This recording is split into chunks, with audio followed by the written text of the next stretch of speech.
അയൽ രാജ്യങ്ങളുമായി സമാധാനപരമായ ബന്ധമാണ് എന്നും ഇന്ത്യ കാത്തു സൂക്ഷിക്കുന്നത്. പ്രശ്നങ്ങളെ ചർച്ച ചെയ്ത് പരിഹരിച്ച് മുന്നോട്ടു പോകുന്ന നയമാണ് രാജ്യം സ്വീകരിച്ചിട്ടുള്ളത്. ഉദാഹരണത്തിന് മാലദ്വീപുമായുള്ള പ്രശ്നം നോക്കൂ. ഏറെ പക്വതയോടെയാണ് ഇന്ത്യ വിഷയത്തിൽ ഇടപെട്ടത്.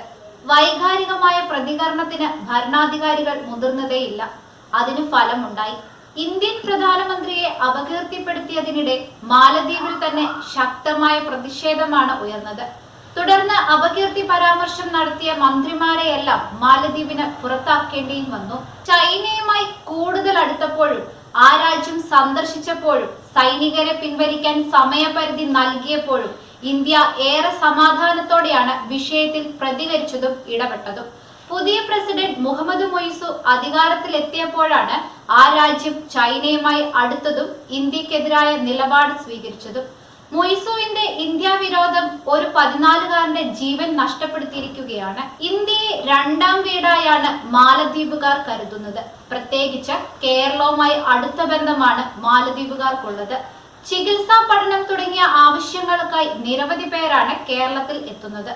എപ്പോഴും ആശ്രയിക്കാവുന്ന സ്വന്തം നാടായിട്ട് തന്നെയാണ് മാലദ്വീപുകാർ ഇന്ത്യയെ കാണുന്നത്.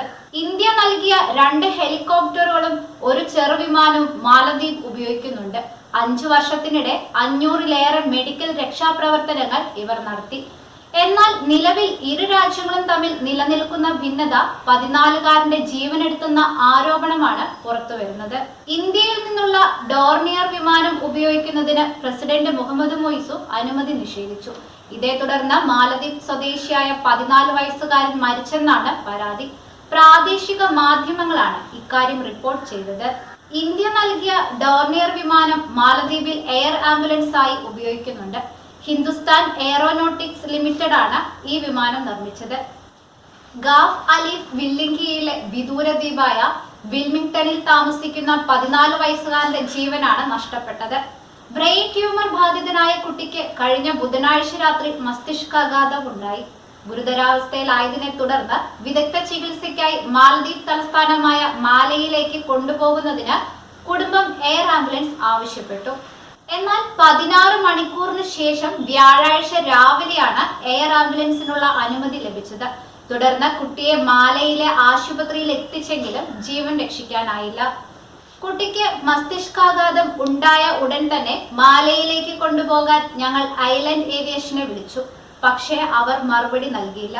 വ്യാഴാഴ്ച രാവിലെ 8:30-ക്കാണ് അവർ ഫോൺ എടുത്തത് എന്നാണ് കുട്ടിയുടെ അച്ഛൻ പറഞ്ഞത്.